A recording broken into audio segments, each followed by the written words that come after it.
15 আসনেরও যে এই হাড্ডাহাড্ডি লড়াই, প্রার্থীদের যে এরই মধ্যে কথার ফুলঝুরি আমরা দেখেছি কম বেশি। আজকে ভোটের দিনে হয়তো সেরকম অবস্থা দেখতে না পেলেও ভোট কেন্দ্রে সাধারণ মানুষের উপস্থিতি, ভোটারদের উপস্থিতি আমরা লক্ষ্য করছি। সাকিব, আপনার পেছনে আমরা দেখতে পাচ্ছি যে এরই মধ্যে ভোটাররা উপস্থিত হয়েছেন, জানাবেন সেখানকার খবর। নিঃসন্দেহে অন্যান্য যে ভোট কেন্দ্রগুলো রয়েছে তার মতো এখানেও আমরা একটি উৎসব মুখর পরিবেশ লক্ষ্য করছি। 7:30টায় এখানে ভোট গ্রহণ শুরু হবার আগে থেকে কিন্তু লম্বা লাইন আমরা লক্ষ্য করেছিলাম।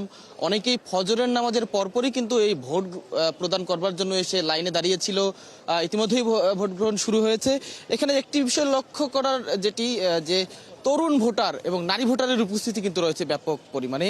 এবং এই ঢাকা 15 আসনে কিন্তু প্রার্থী রয়েছেন জামায়াতের আমির ডাক্তার শফিকুর রহমান। আমরা এখন যে কেন্দ্রটিতে রয়েছি মণিপুর উচ্চ বিদ্যালয় ও কলেজ কেন্দ্র, এই কেন্দ্রটিতে কিছুক্ষণ পরেই জামায়াতের আমির ডাক্তার শফিকুর রহমান তিনি ভোট প্রদান করতে আসবেন।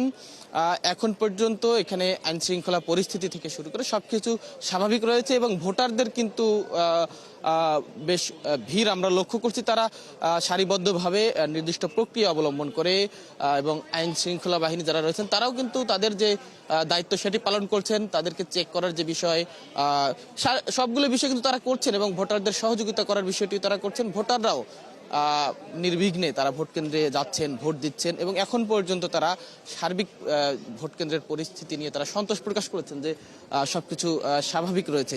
যারা ভোট দিয়েছেন এরকম দু একজনের সঙ্গে আমরা কথা বলেছি, তাদের অনেকেই প্রথমবারের মতো ভোট দিচ্ছেন, অনেকেই এর আগে ভোটার হলেও নানা কারণে ভোট দেননি কিংবা দিতে পারেননি, এবার তারা প্রথম ভোট দিতে এসছেন।